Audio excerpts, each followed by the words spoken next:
Jumlah kasus positif COVID-19 di Indonesia telah menyentuh angka 100.000 kasus berdasarkan data Komite Penanganan COVID-19 dan Pemulihan Ekonomi Nasional.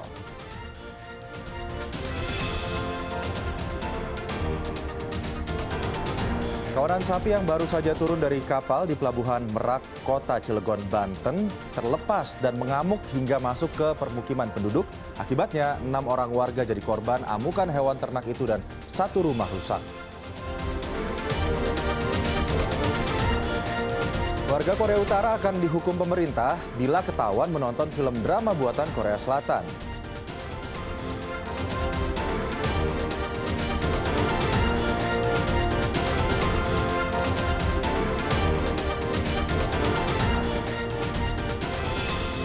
Dan selain 3 informasi pilihan utama tadi, kami akan hadirkan sejumlah informasi menarik lainnya untuk Anda selama 1 jam ke depan. Bersama saya Aldi Hawari, Anda menyaksikan CNN Indonesia News Update.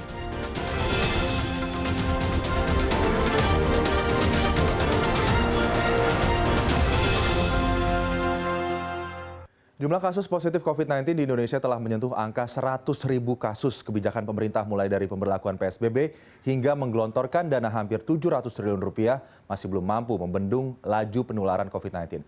Berikut kita pantau data terkini persebaran corona di Indonesia.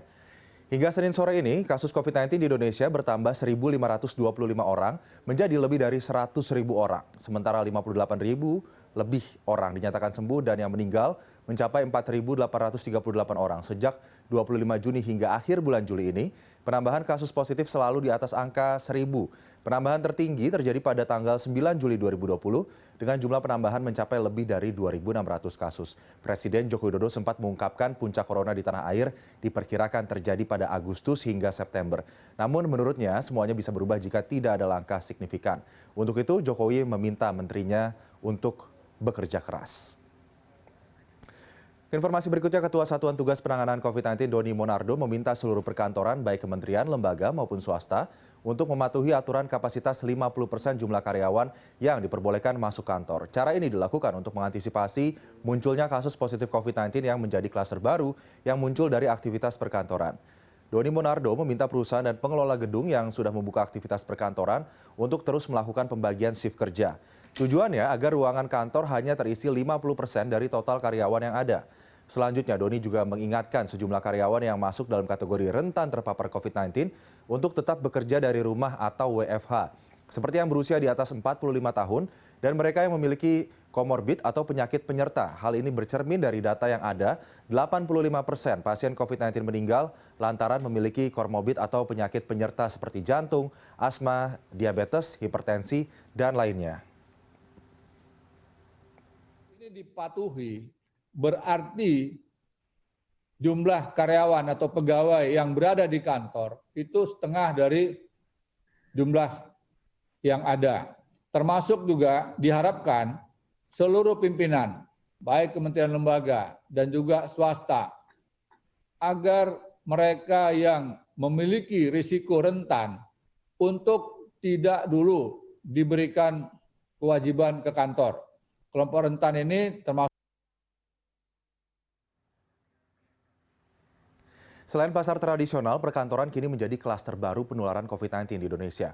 Virus yang berukuran mikrodroplet ini oleh WHO dipercaya mampu bertahan dalam ruangan yang memiliki sirkulasi udara yang kurang baik. Bagaimanakah konsep ruang kantor yang sehat selama pandemi?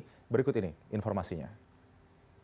Area perkantoran di sejumlah lembaga negara disinyalir menjadi klaster penyebaran COVID-19 seiring dengan sudah mulai normalnya aktivitas pekerja di Jakarta dan kota-kota besar lainnya.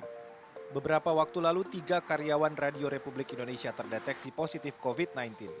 Hal ini menyebabkan sebagian karyawan kantor pusat RRI di Jalan Medan Merdeka Barat, Jakarta Pusat melaksanakan work from home atau kerja dari rumah selama 14 hari sejak 22 Juli hingga 4 Agustus 2020.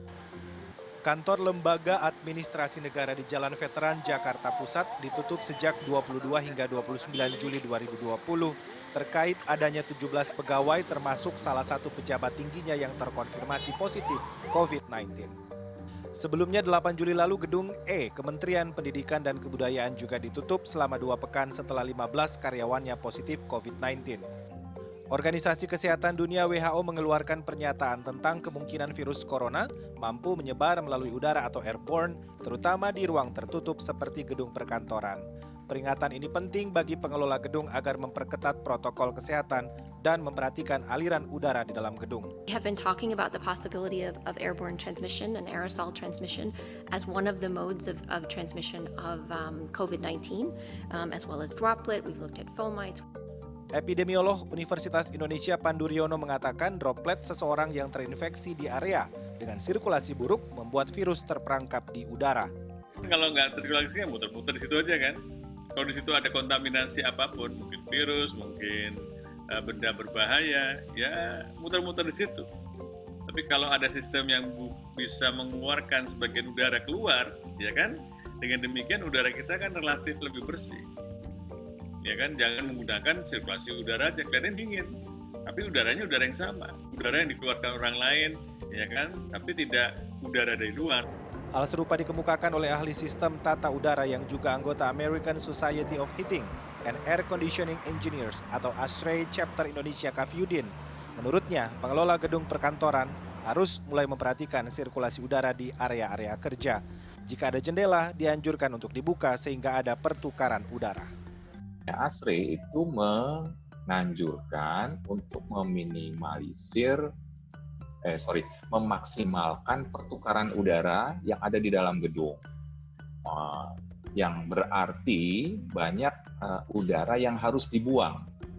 Udah didinginkan tapi harus semacam diresirkulasi, dicuci ya. Kalau di tata udara itu dikenal istilahnya air change per hour.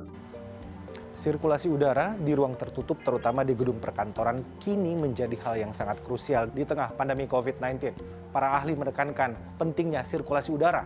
Jikalau punya jendela, maka maksimalkanlah fungsi jendela tersebut. Tetapi jika tidak ada jendela, maka sistem outlet pembuangan atau exhaust harus digunakan. Dan yang terpenting adalah para pekerja yang ada di dalam gedung harus tetap menerapkan protokol kesehatan COVID-19 sesuai dengan kaidah yang dianjurkan. Arman Helmi, Ahmad Robi, Jakarta.